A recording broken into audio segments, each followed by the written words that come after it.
I found out my own family was ridiculing me as a doormat behind my back.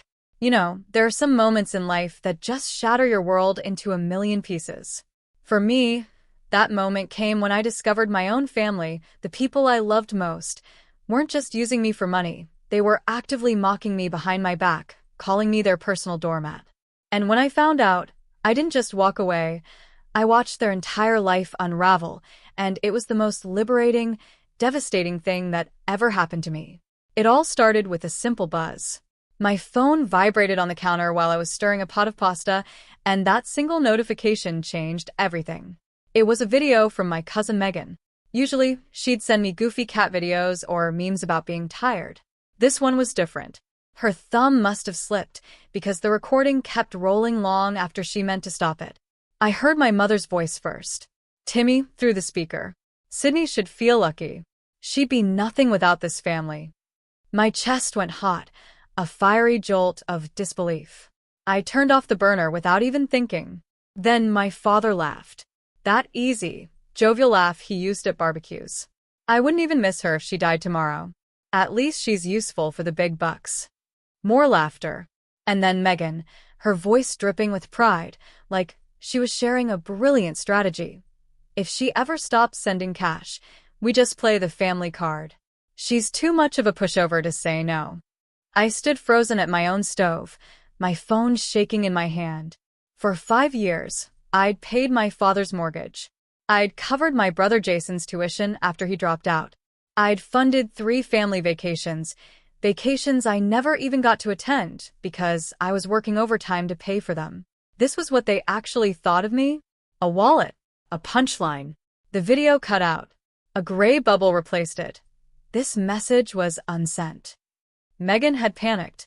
She was 30 seconds too late. I didn't cry. I didn't call anyone screaming. I just set the phone face down on the counter and stood there in my quiet kitchen in Westerville, Ohio, listening to the pasta water go still, replaying their laughter like a song stuck on a loop in my head. The very next morning, my mother texted like nothing had happened. "Morning, honey. Checking in. Rent's due Thursday. Can you send it? Love you." After that recording, those 2 words, "love you," tasted like something spoiled, rotten in my mouth. My thumb hovered over the reply. I always gave the automatic, "of course, sending now." Instead, I typed 4 words I had never said to her in 29 years. "I can't this month." I set the phone down and waited. My heart pounded so hard I could feel it in my ears. 1 minute passed, then 2. Then the flood came, all at once. 3 texts stacked on top of each other before I could even read the first one. "What do you mean you can't?" "Sydney, this is serious. We're counting on you." Megan chimed in next, pretending to be worried, like she hadn't just handed me the bitter truth 12 hours earlier. "Hey girl, your mom's freaking out. Everything okay?" I almost laughed out loud in my empty kitchen. Everything was, for the first time in years, perfectly fine. I typed 1 line back. "Unexpected expenses. Can't send anything." Then I turned the phone face down again and made myself a cup of coffee, letting the silence on the other end do whatever it wanted to do. 2 days into that terrifying silence, my mother showed up at my office. I found out from the front desk. A message left with Linda, the receptionist, who buzzed up to my floor, sounding slightly rattled. "There's a woman down here, saying she's your mom.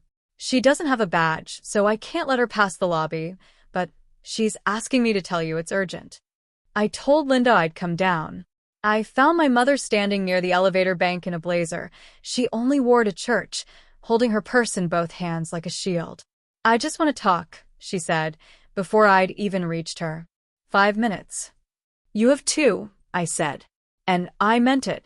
She spent both of them describing how frightened she was, how my father wasn't sleeping, how Jason had nowhere else to turn. Not once in either minute did she ask how I was doing, or even mention the video. When security started glancing our way, she left, her jaw tight, telling me over her shoulder that she hoped I'd come to my senses soon. I rode the elevator back up to my floor and sat at my desk shaking for 20 minutes before I could look at a spreadsheet again. It didn't stay silent for long. That was only the beginning. I was 29 years old, and I had spent the last 5 of those years paying for a family that had a private nickname for me. I just hadn't known it until a video slipped through a crack it was never supposed to fall through. To understand how I got there, you have to go back to the house on Maplewood Drive, and to a version of me who thought love was something you earned by being useful. I grew up in that house in Westerville, a quiet suburb north of Columbus. My father, Robert, worked 22 years at a manufacturing plant before it cut half its staff in 2019, and he was on the list. He was 54 then. He called it early retirement for a while. Everyone else called it what it was. My mother, Diane, worked part-time at a dental office. It was never quite enough to cover what my father's job used to. After the layoff, the gap between what came in and what went out started to widen every month like a slow leak nobody wanted to patch. I have a younger brother, Jason.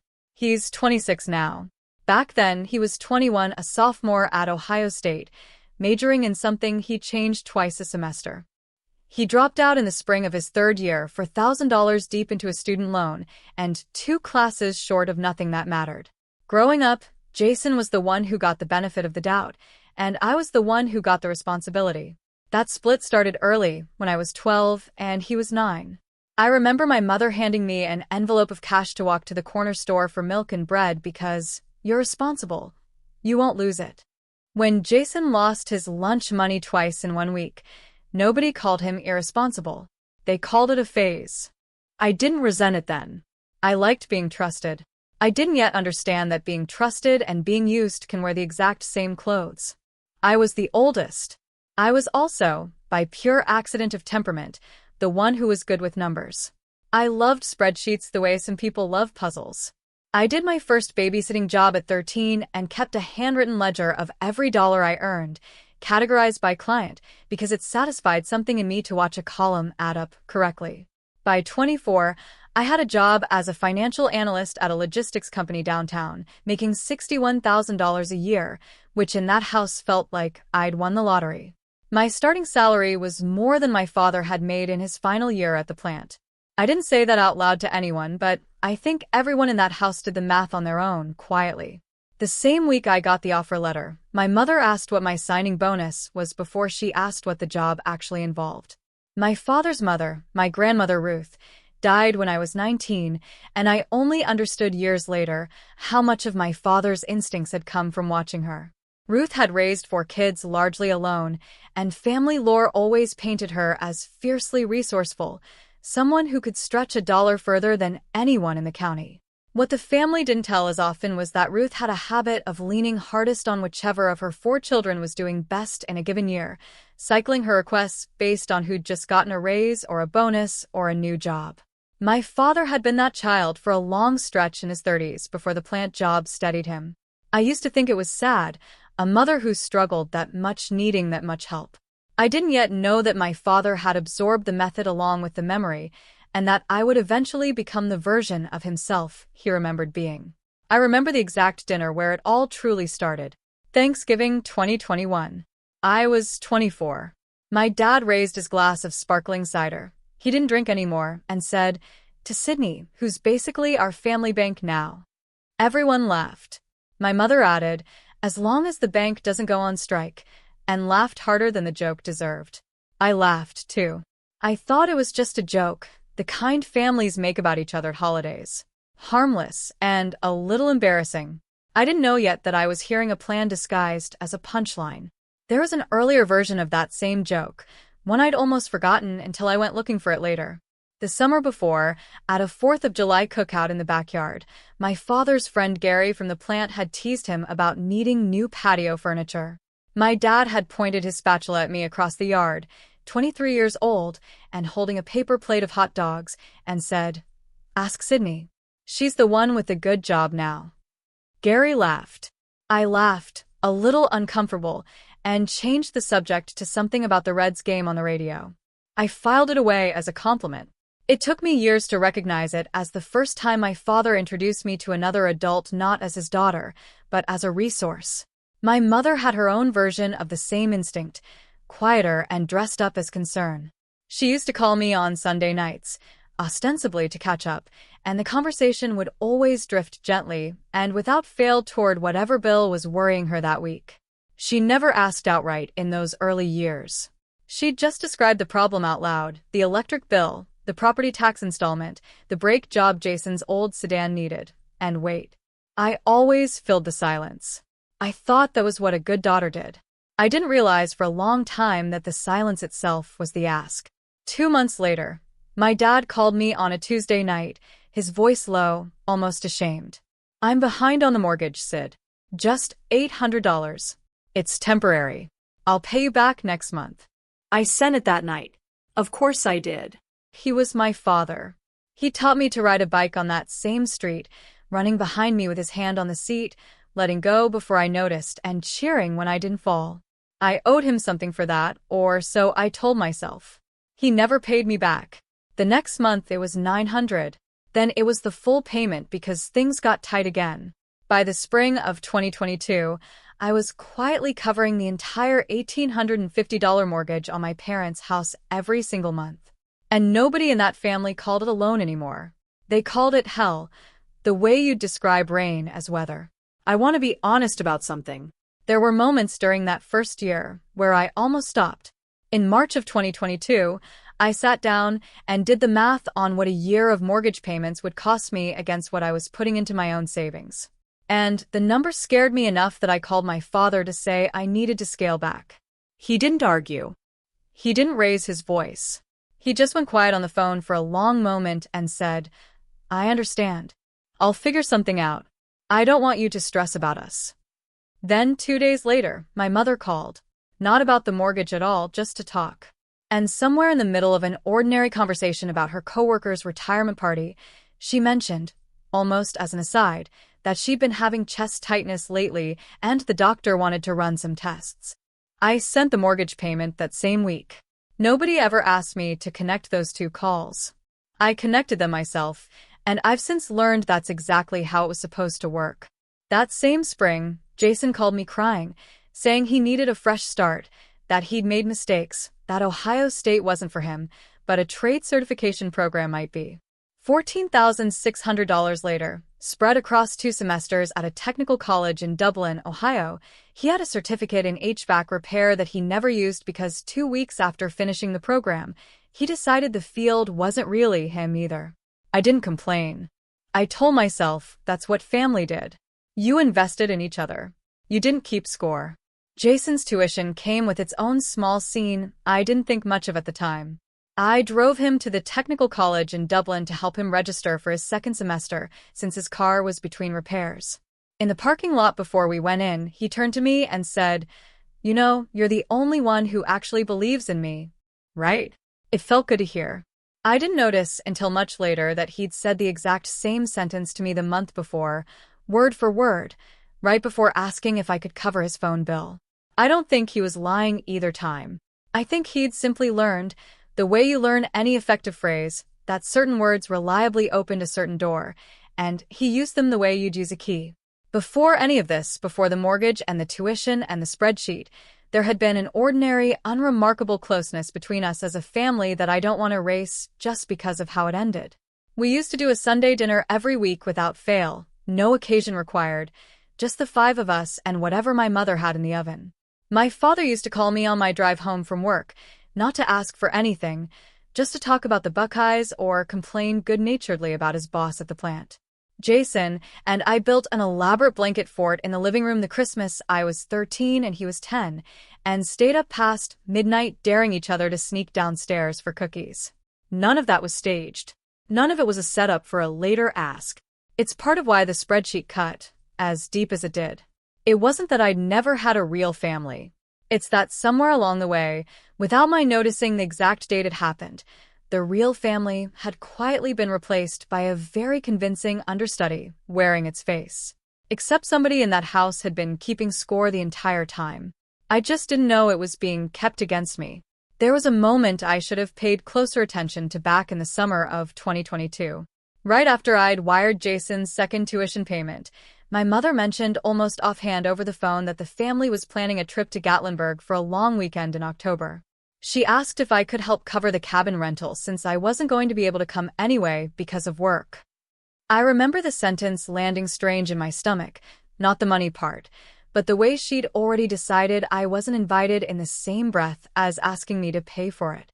I brushed the feeling aside. I told myself I was being sensitive, that of course they wanted me there. That work really was busy that month. I paid for that trip, $2,100 for the cabin. I didn't go. Nobody asked twice. There were 2 more trips like that over the following 2 years. A beach week in Hilton Head and a ski cabin outside of Boone, North Carolina. I funded both.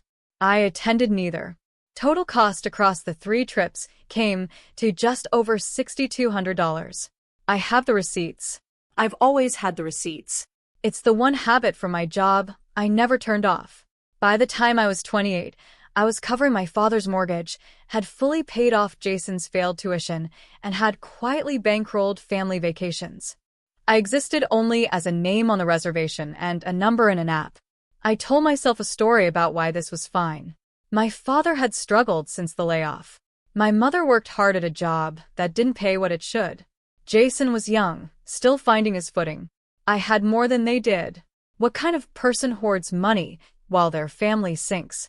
My closest friend at work, a senior analyst named Priya, tried to poke a hole in that story more than once. We'd been hired within a month of each other, and by year 3, we ate lunch together most days. Somewhere around my 2nd year of covering the mortgage, she noticed I flinched every time my phone lit up with my mother's name. "You do know that's not normal, right?" she said one Tuesday, watching me silence a call mid-bite. "The way you brace before you even look at the screen." "They're just going through a rough patch," I told her.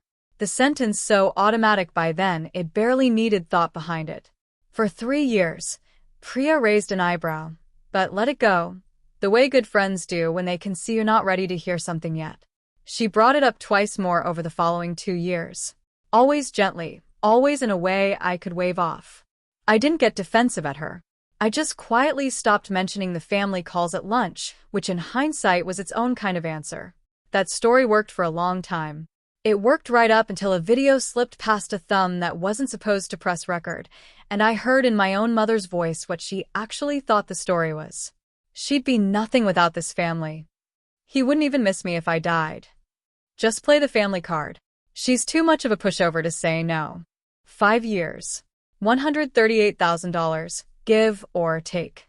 Once I sat down later and added every wire transfer, every rent payment, every tuition installment, every vacation invoice, $138,000. And the word they used for it behind my back was pushover. After I texted my mother, "I can't this month," and turned my phone face down, I thought the storm would pass in an hour. I was wrong. It lasted 6 days, and each day it grew a new shape. The guilt came first, right on schedule. My mother called 4 times before noon. When I didn't pick up, she switched to texts. "We raised you, Sydney. Is this how you repay us?" Then, an hour later, "Your brother is going to get evicted from his apartment, and that's on you now." Jason didn't have his own apartment. He'd been living at my parents' house since dropping out. She knew that. She sent it anyway. I didn't respond to any of it. I went to work. I sat in a budget review meeting and presented quarterly numbers with a completely steady voice while my phone buzzed against my leg every few minutes in my blazer pocket. By that evening, the tone had shifted. My father's message came in flat and hard. No warmth left in it at all. "You're being selfish, Sydney. This family needs you. Grow up. Grow up." I was 29 years old with a savings account I'd built almost entirely by accident because I never had the chance to spend money on myself.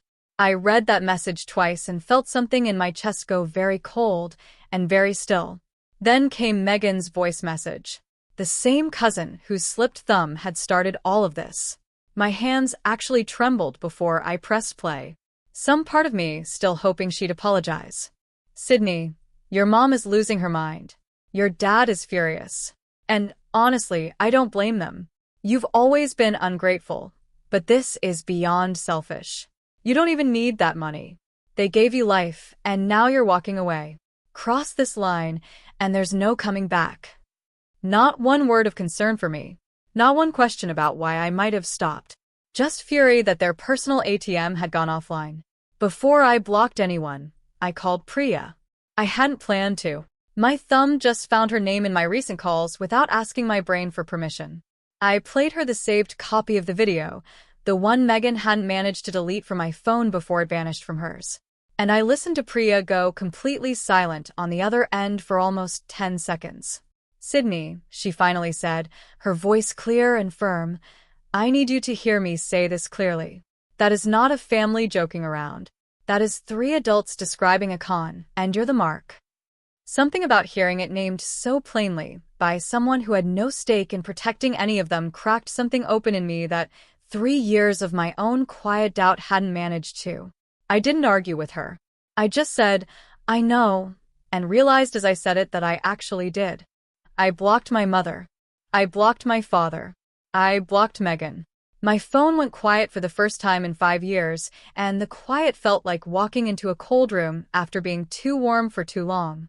Uncomfortable, necessary. It didn't stay quiet. 2 mornings later, Jason pounded on my apartment door before 7 a.m. Hair wild, wearing yesterday's clothes like he'd slept in his car in my parking lot to catch me before work. "Are you serious right now?" he said, before I'd even opened the door all the way. "You blocked everyone. Mom's freaking out. Dad's losing it." I crossed my arms in the doorway and didn't invite him in. "Maybe I got tired of being your ATM, Jason. I've covered your rent, your groceries, your subscriptions for years," I said, my voice steady. "The one time I say no, I'm suddenly the villain?" "That video wasn't serious," he muttered, not meeting my eyes. "We were joking." "Joking?" I repeated, keeping my voice flat.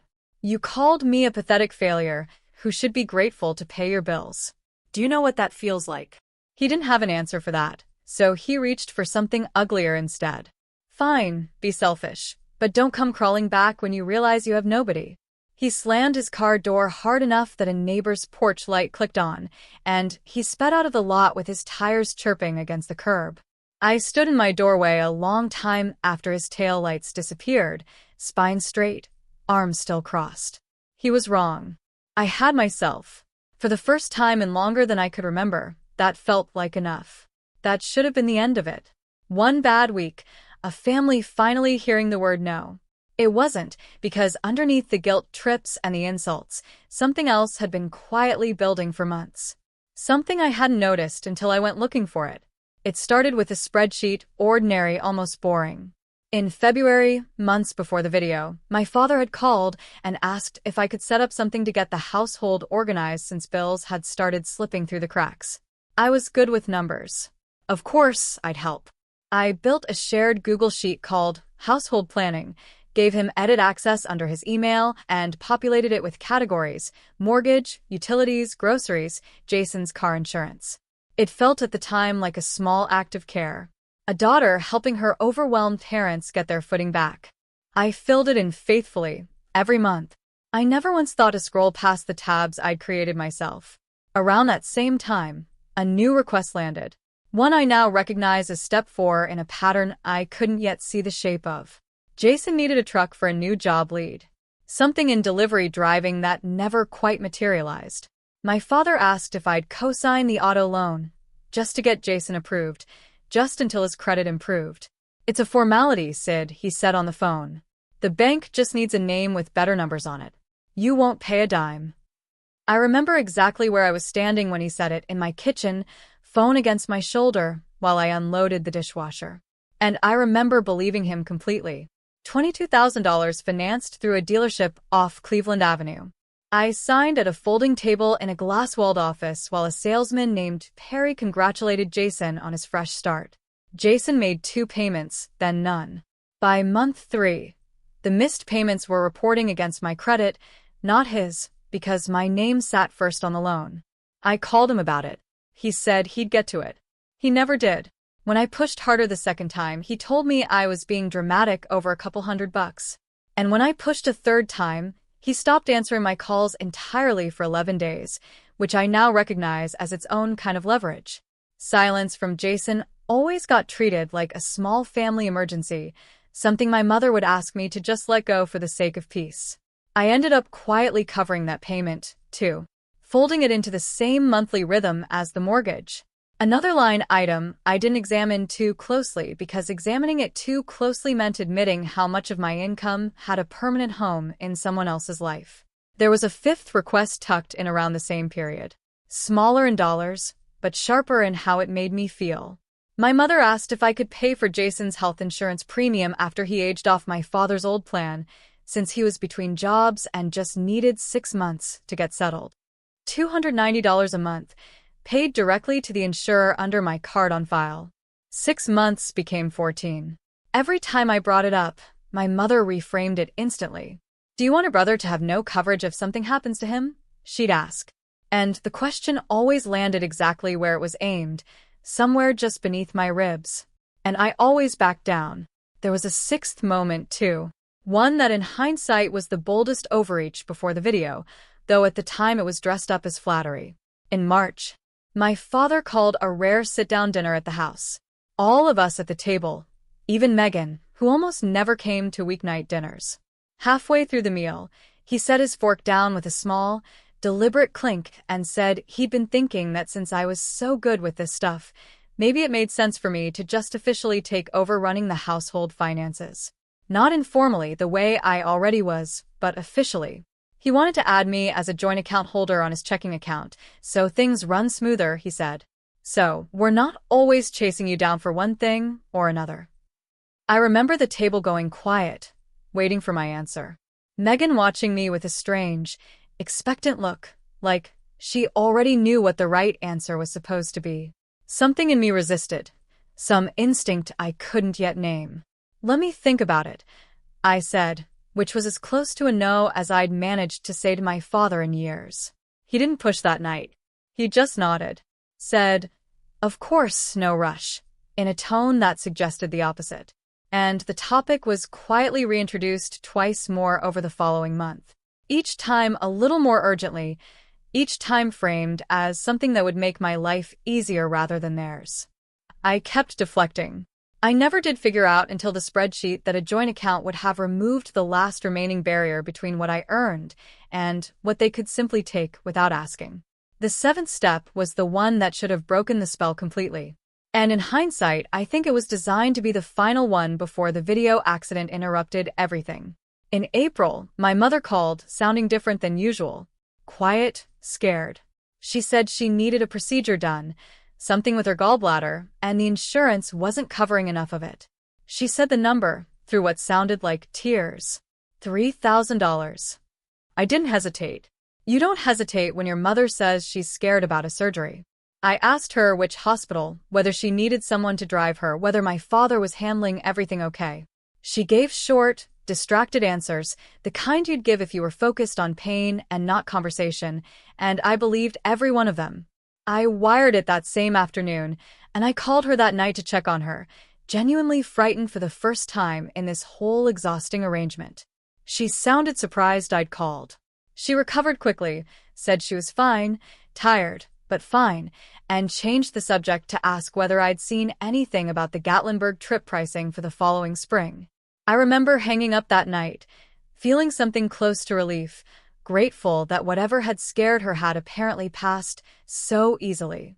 I didn't yet know that ease was the whole design. A crisis that resolves itself within one phone call doesn't usually get questioned. It just gets filed away as good news. And good news, unlike bad news, nobody double-checks. I didn't think about that phone call again until the video, 3 weeks later, cracked the whole story open. The week after I blocked all 3 of them, I sat down one night to update the household planning spreadsheet out of pure muscle memory. The same way you keep locking a door in a house you no longer live in. I opened the file to log maze numbers. I meant to close it right after. Instead, my eye caught on a second tab at the bottom of the screen, one I hadn't created. It was labeled Projections. I almost didn't click it. Some instinct told me not to. I clicked it anyway. It was a forecast built in my father's careful, blocky handwriting style of formatting, dated back 3 years, well before the mortgage even became my responsibility. Rows for each year, columns estimating my likely raises based on my job title and industry averages he must have looked up. Beside each projected raise sat a dollar figure. And beside that a note. Ask after her bonus. Easier to say yes when she feels flush. Wait until she's stressed with work. Less likely to push back. If she resists mortgage, frame as temporary. Revisit in 60 days. Some notes were initialed R. Some were initialed D. My father and my mother planning in writing years in advance exactly how and when to extract more money from me. Timing moments they predicted I'd be too tired or too flush or too guilty to say no. I sat perfectly still in my kitchen and read it 3 times, waiting for a different explanation to appear. None came. This wasn't desperation. This wasn't a family stumbling through hard times and leaning too hard on the one kid with a stable job. This was a plan built with the same cold precision I used at work, except the asset they were managing was me. I scrolled further and found a 3rd tab. This one titled Jason Truck Payment Buffer. Buried in a row dated April, the same week my mother called crying about her gallbladder, sat an entry. $3,000. Description: covers 2 months truck payment plus buffer. Per D. No mention of any surgery, no mention of any insurance gap. My mother's fear on the phone, the tremor in her voice, had been a performance written into a household ledger, filed under my brother's missed car payments. I kept scrolling, past columns I now read with a completely different eye. Near the bottom of the projections tab, in a row dated almost 4 years back, before I'd ever paid a single mortgage payment, sat a note that stopped me cold. If Sydney well runs dry, ask Carol again. She always caves by the 3rd call. My aunt's name, sitting in the same ledger as mine. A second well, marked out years in advance for whenever the first one stopped producing. I sat with that for a long time before I understood what it meant. This hadn't started with me. I wasn't the first person in that family to be quietly mapped out on a spreadsheet and mined on a schedule. I was simply the one with the highest yield, which meant I'd been given the most attention. I want to be precise about what I felt in that moment, because I think it matters. It wasn't shock. Not exactly. Some part of me, the part that had flinched at my mother's Sunday night silences for years, had probably suspected something like this long before I had proof of it. What I felt was closer to relief. The strange, guilty relief of finally being handed evidence for a feeling I'd spent 5 years being told was paranoid, ungrateful, and dramatic. I wasn't crazy. I had simply been outmatched by people who'd had a 3-year head start on a plan I didn't know existed. I closed the laptop and sat in the dark for a long time. I wasn't angry yet. Anger would come later, sharper and more useful. What I felt first was something closer to grief, the specific kind that comes from realizing a story you told yourself for years was never true. I opened my banking app that same night and pulled every record I had. 5 years of wire transfers to my father, every tuition payment to the technical college in Dublin, every vacation invoice with my name on the billing line, every auto loan statement with the missed payment flags attached. I built a single document, laid it all out by date and amount, and let the total calculate itself at the bottom. $138,412. I titled the document, My Final Statement. Above the numbers, I typed one line. You don't owe me money. You owe yourselves the truth about what you took. I addressed it to all 3 of them, attached the spreadsheet screenshots of the projections tab and the Jason Truck Payment Buffer tab alongside my own records, and let my cursor sit over the send button for a long moment. Not from doubt, but because some part of me understood that sending it would close a door I could never reopen. Before I could press it, my phone buzzed with a message from a number I didn't recognize, forwarded into what used to be our family group chat by someone who apparently still had access. It was a photograph of my parents' front lawn on Maplewood Drive. A red and white sign had been staked into the grass near the mailbox. Official looking, the kind you see outside houses that are about to belong to a bank instead of a family. I could just make out a few words before I set the phone down. Notice foreclosure sale. I didn't send my email that night. I drove there instead. Maplewood Drive looked exactly the way it had my whole childhood, except for the sign. Someone had planted a sheriff's notice of pending foreclosure sale at the edge of the lawn. Close enough to the mailbox that the mail carrier would have seen it that morning. Close enough that every neighbor walking a dog past that house would see it, too. My father's truck was in the driveway.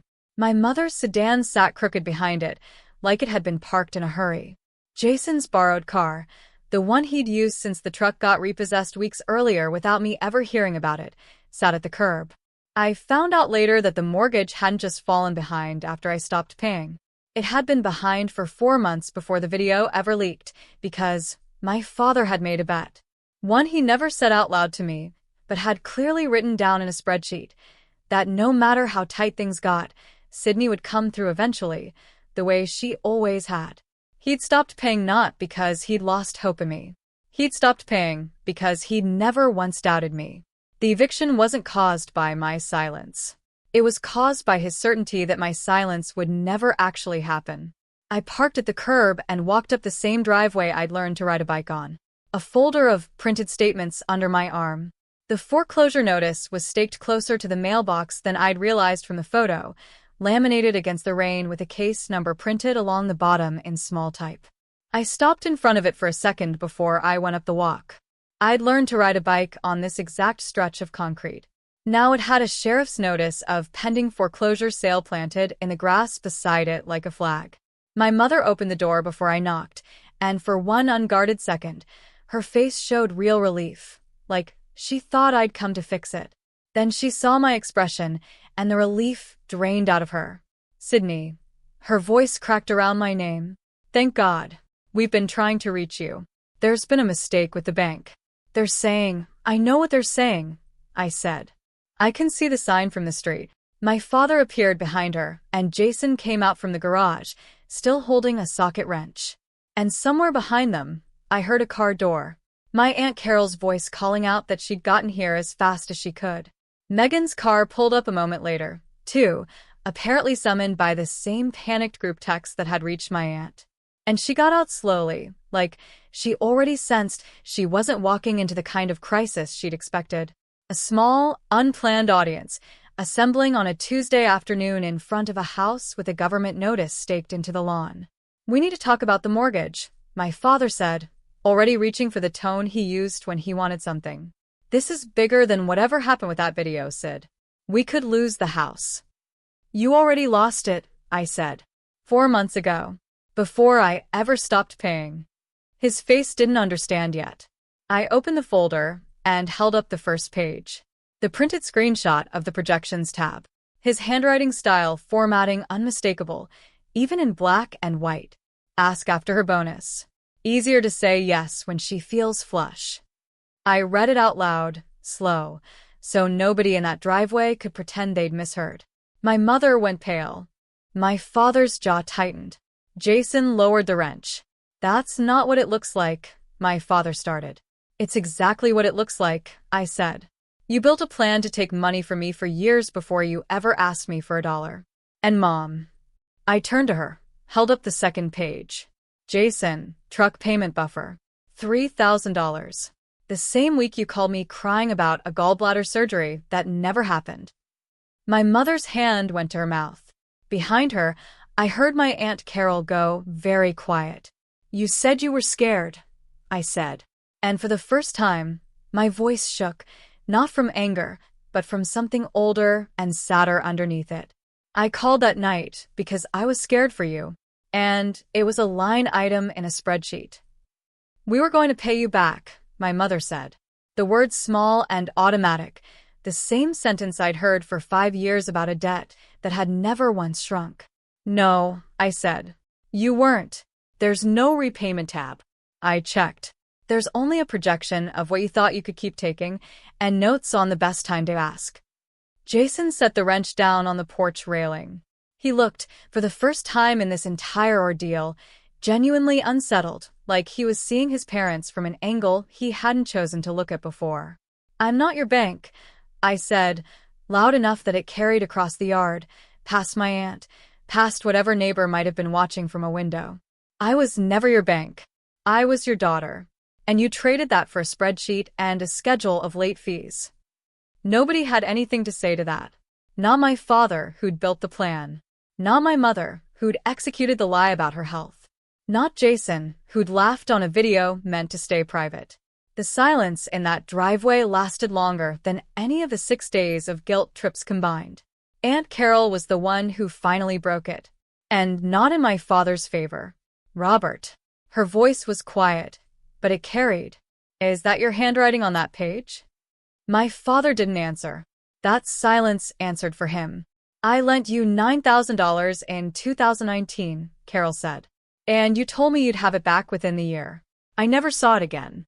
I always thought it was because things were just that hard for you. She looked at the printed page still in my hand, at the note with her own name folded into someone else's spreadsheet. I didn't realize I was a line item. Megan stood near her car, arms wrapped around herself, saying nothing, and I watched something shift across her face. The particular look of someone recalculating every memory of a person they thought they knew.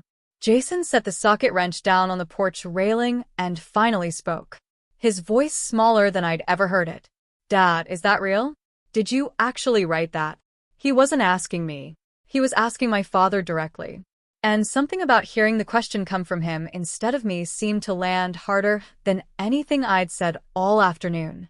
My father opened his mouth to answer, and then closed it again. And in that silence, I watched my brother understand, maybe for the first time, that he hadn't just been the beneficiary of my exhaustion. He'd been raised inside the same plan I had, just positioned on a different side of the ledger.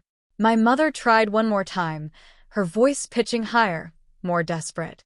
You're going to let us lose the house over some spreadsheet, over a joke that got out of hand? Family forgives, Sydney. That's what family does. Family doesn't forecast my bonuses, I said. Family doesn't fake a surgery to cover a truck payment. You didn't lose this house over a joke. You lost it because you stopped paying for it 4 months before I ever found out what you actually thought of me. And you kept betting I'd cover it anyway because you'd never once been wrong before. I left the folder with them, every page, and walked back to my car. I didn't slam the door. I didn't need to. The weeks that followed unraveled in ways I hadn't fully predicted, even after years of watching that family manage a crisis by finding someone else to absorb it.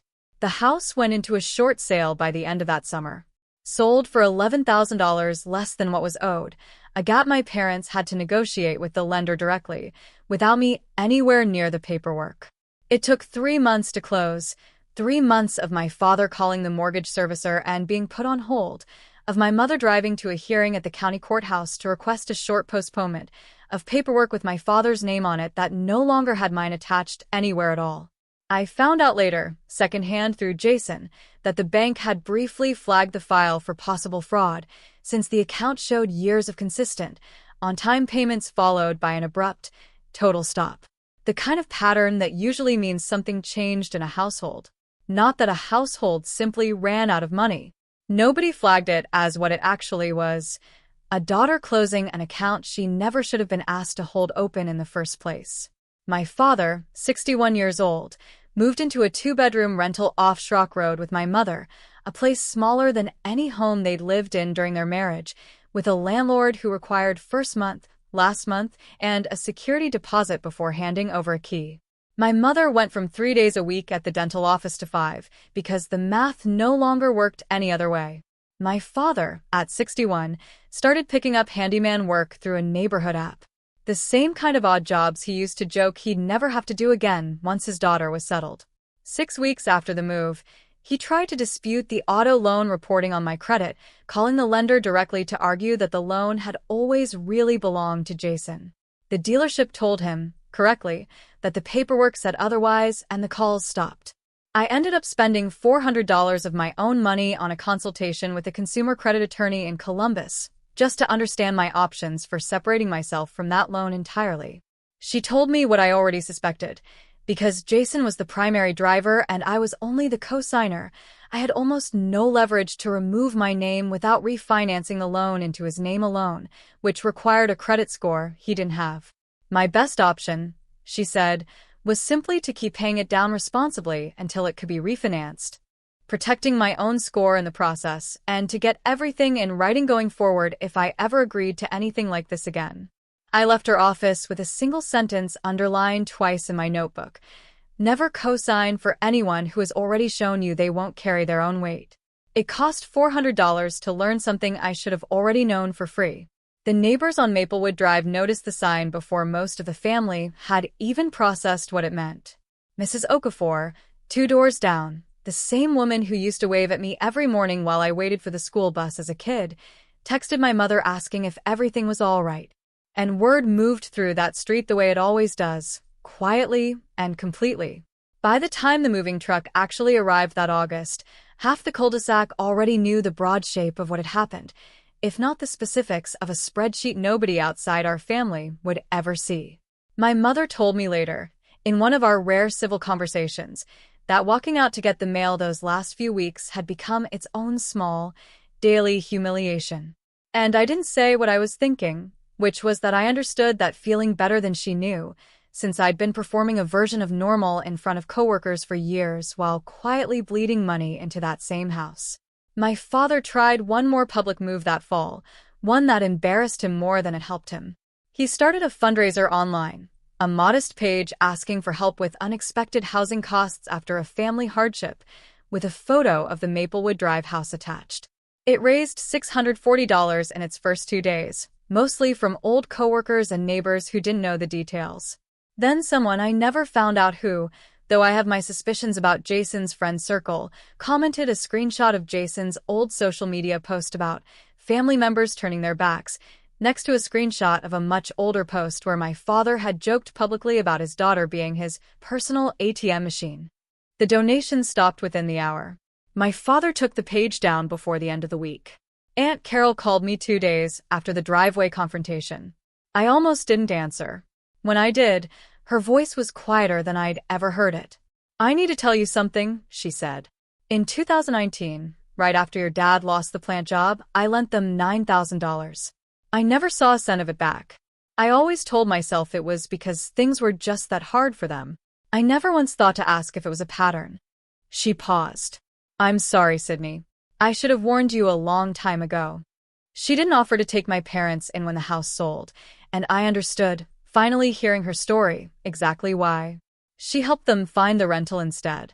Co-signing nothing, lending nothing, just driving my mother to 2 viewings and helping carry boxes on moving day. Kept a careful, guarded distance, the kind you keep from a fire you've already been burned by once. "I love my sister," she told me over coffee that August, stirring a cup she never drank much of. "I'm just done being surprised by her." Carol became, unexpectedly, the person I called most that year. She was the one who explained things I hadn't thought to ask about, like how my father had once asked her son, my cousin Danny, to co-sign a small business loan in his 20s that never turned into a business at all. Just 6 months of missed payments Danny quietly absorbed and never told anyone about until Carol dragged it out of him years later. Hearing that made something in me settle that I hadn't realized was still unsettled. It wasn't just me. It had never been just me. I was only the version of the pattern that finally had the paperwork to prove it. Jason tried a different approach.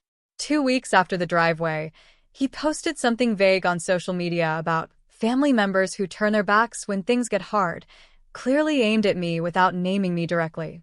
It didn't land the way he wanted. A few of his own friends, people who'd been in that circle long enough to have heard whispers over the years, started asking pointed questions in the comments. One person, a girl he'd dated briefly the year before, wrote that she remembered him joking more than once about milking Sydney for money. The post disappeared within a day. He showed up at my apartment again about a month later, this time without pounding on the door. He knocked once softly, and when I opened it, he just stood there for a second before saying, "I got a job, real one. Warehouse supervisor, off 270. He didn't ask for anything. He just wanted me to know. It wasn't an apology, not yet. But it was the first honest thing he'd said to me in years. And I let him say it. It took Jason another 4 months to actually say the word sorry out loud. And when he did, it wasn't dramatic. We were sitting in my car outside his new apartment, a small place off Cleveland Avenue he'd signed the lease for entirely on his own. And he said, without looking at me, "I laughed on that video because it was easier than admitting I felt like garbage every time I asked you for money. I'm sorry. I mean it." I didn't fully believe him that day. I believe him more now. 6 months and 1 full year of steady paychecks later, though, I've learned not to measure belief in this family with anything other than time. Megan reached out twice. The first message was defensive, insisting the video wasn't that deep, that I was overreacting to one dumb comment. I didn't respond. The second message, 3 weeks later, was different. She admitted she'd known about the spreadsheet, that my father had shown her the projections tab once, half joking, and she'd laughed along instead of saying anything. "I should have told you," she wrote. "I was scared of them being mad at me instead of you." I didn't forgive her right away.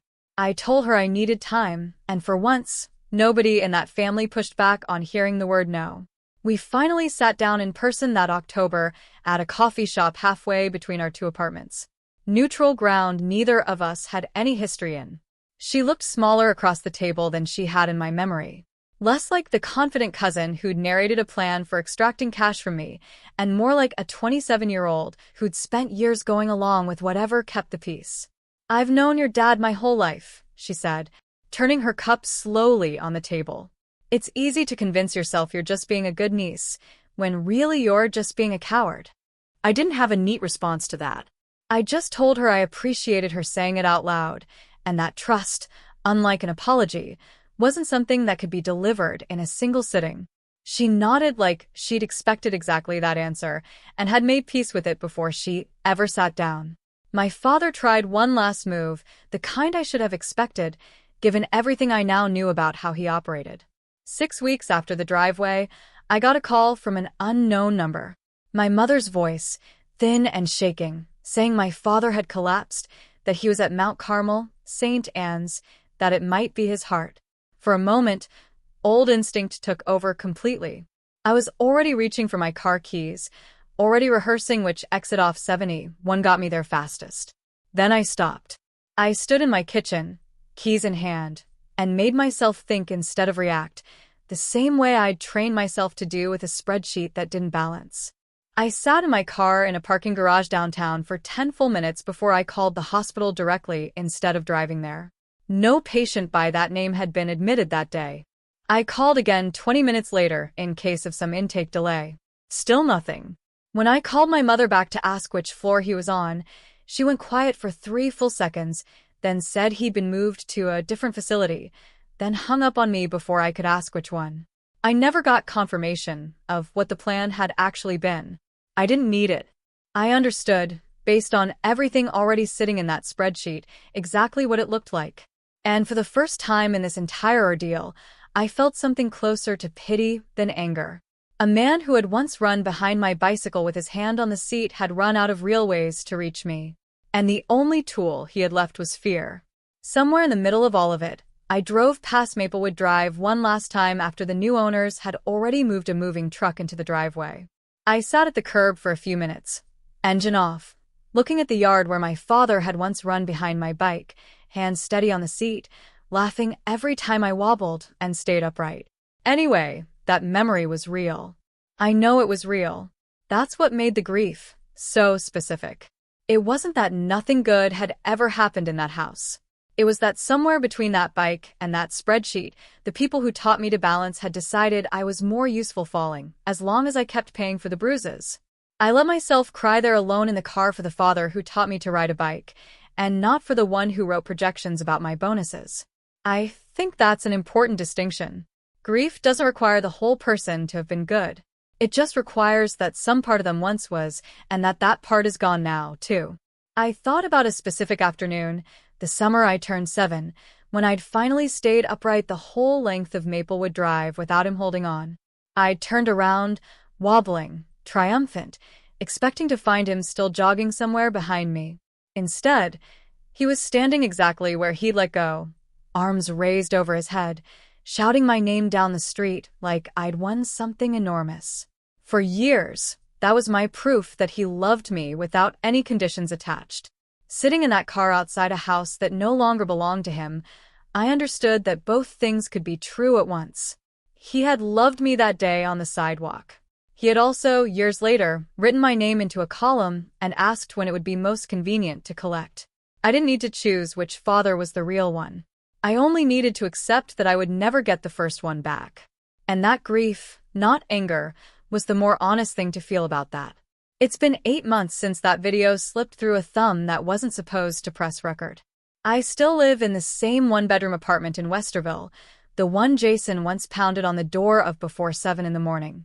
I got promoted that fall, finance manager instead of analyst, a title that came with a number I no longer feel obligated to explain to anyone. I started seeing a therapist on Tuesdays, a small, unglamorous habit that has done more for me than any spreadsheet ever did. I opened a savings account with a name only I know the password to. And for the first time since I was 24, every dollar in it stays exactly where I put it. My relationship with Jason is slow and careful, built one honest conversation at a time instead of one transaction at a time. We got coffee last month.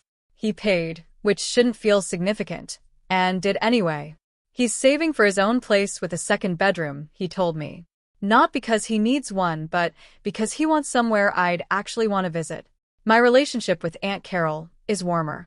Honest in a way it never had room to be before we both admitted what that family had cost us separately for years.